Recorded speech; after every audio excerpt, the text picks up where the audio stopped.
Balik lagi di Panci TV dan kita masih di musik, ngobrolin soal musik.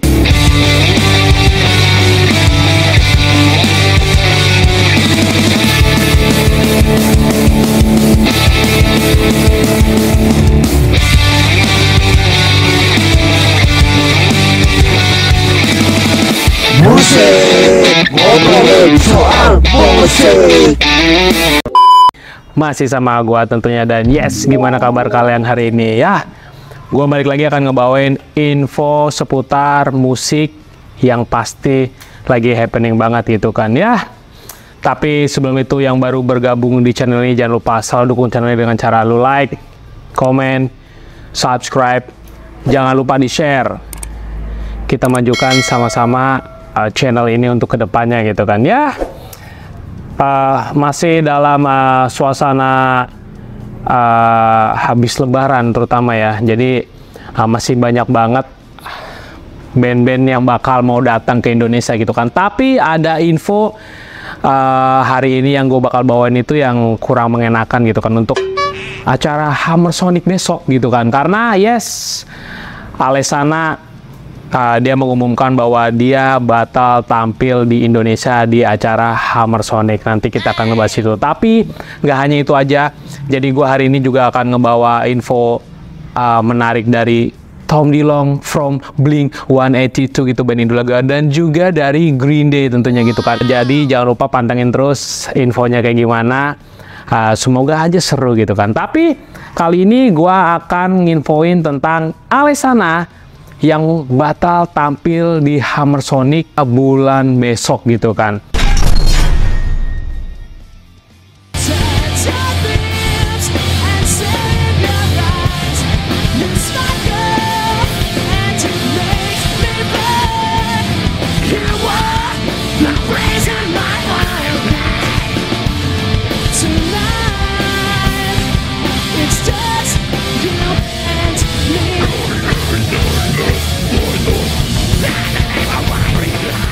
Jadi infonya kayak gini, Alesana baru aja kasih kabar yang bikin fans Indonesia bengong. Mereka batal tampil di Hammer Sonic di tahun ini. Udah gitu, kabar ini disampaikan lewat akun Instagram resminya mereka di Alesana Official IG pada hari kemarin tanggal 24 April gitu kan. Jadi emang infonya mendadak banget dan damn, tiba-tiba emang nggak ada angin, nggak ada hujan, dia ngebatalin turnya dia di Indonesia gitu kan. Lanjut ya, mereka minta maaf banget sama fans dan ngasih tahu kalau mereka nggak bisa tampil gara-gara katanya keadaan yang tak terduga. Why?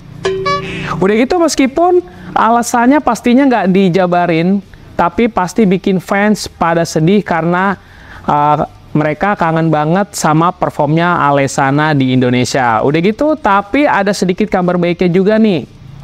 Mereka bilang lagi rencanain tour di Asia Tenggara di tahun depan. Jadi masih ada harapan buat nonton langsung aksi keren mereka ini. Respon fans macam-macam tentunya.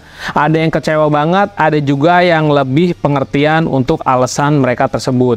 Dengan pembatalan Alesana, Hammer Sonic 2024 pasti bakal kehilangan salah satu band yang pasti ditunggu-tunggu. Tapi masih banyak band keren lain yang bakal tampil ya kan, ada Tour Member dan kawan-kawan lainnya gitu kan. Tapi balik lagi, gua selaku yang udah beli tiketnya untuk day one, gue kecewa banget sih. Gue emang rencananya pengen nonton Alesana banget, karena ya ini mungkin kedatangan Alesana yang kedua ya, setelah beberapa tahun silam, udah lama banget dia pernah perform di Indonesia gitu kan. Tapi balik lagi sih, alasannya sih agak kurang bisa diterima sih kalau menurut gue sih, keadaan yang tak terduga. Wah, jadi harusnya dijelasin gitu, mungkin karena personilnya mungkin visanya bermasalah apa gimana gitu kan. Tapi ya nggak tahu juga. Dan gitu di level entertainmentnya sendiri, di Hammer Sonic-nya juga belum ngejabarin sih penggantinya Alesana tuh siapa. Soalnya di flyernya udah keburu tertulis Alesana kan, harusnya ya udah tinggal beberapa hari lagi, hampir seminggu lagi gitu kan, seminggu kurang lah untuk menuju ke Hammer Sonic itu. Wah, ini sih kacau sih menurut gue sih. Harusnya dari awal emang fixnya tuh dikabarin ya sebulan sebelumnya kalau memang si Alessananya nggak bisa datang, tapi ini dadakan banget. Dan gua rasa fans yang udah menunggu kedatangannya dan udah terlanjur beli tiketnya kayak gue udah pasti kecewa banget. Tapi nggak apa-apa lah, gua bisa ngertiin itu tuh ya. Gue masih bisa nonton A Day to Remember ya. Jadi kalau yang udah beli tiketnya Dewa, nanti kita ketemu di sana seru-seruan bareng, kita nonton A Day to Remember aja deh. Entah mungkin ada band-band penggantinya yang lain gitu kan ya, gue juga nggak tahu. Oke, lanjut ya. Di info kedua kita ada info dari idola gue, siapa lagi kalau bukan Tom DeLonge from Blink-182.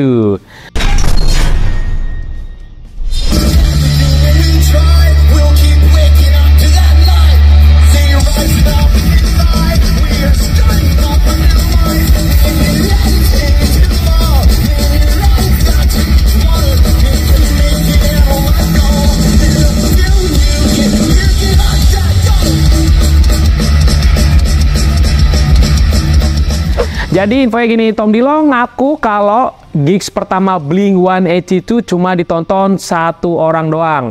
Udah gitu ketika Tom DeLonge diwawancari oleh Fender di channel YouTube-nya Fender gitu kan, soalnya kan dia lagi di endorse Starcaster ya. Dia kemarin juga lagi promosi gitar Starcaster-nya yang terbaru dia, dan udah di launching juga setelah Stratocaster-nya di launching ulang terutama, dan dia sekarang launching untuk Starcaster gitar dari produknya Fender.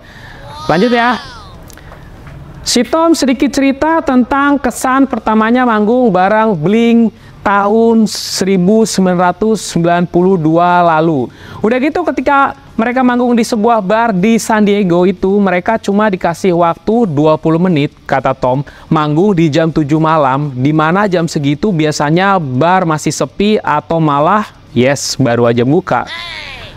Tapi si Tom ngaku kalau mereka cuma ditonton sama pemilik bar sampai setlistnya selesai. Wow. You get to play, it's like 7 o'clock at a bar. Nobody's in there. The only person that's in there was the dude that gave him the ticket. So as we're playing, he's sweeping the fucking floor and taking the chairs off the table. Ya memang awal-awal mulai merintis karir di entertainment, terutama anak band ya pasti begitu ya. Lanjut ya, tapi kerennya si Tom nggak trauma walaupun gigsnya sepi karena pemilik bar sempat ngasih semangat buat Blink-182. We get done with like a 20-minute set. He puts the broom down. He's still the only dude.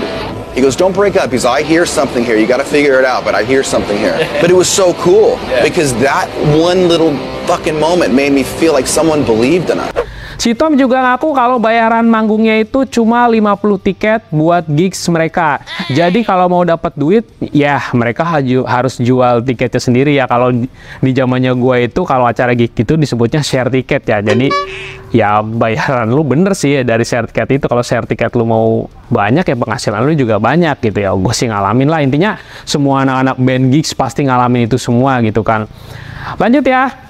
Info terakhirnya ada dari band idola gua yang satu lagi setelah Blink ya. Siapa lagi kalau bukan Green Day.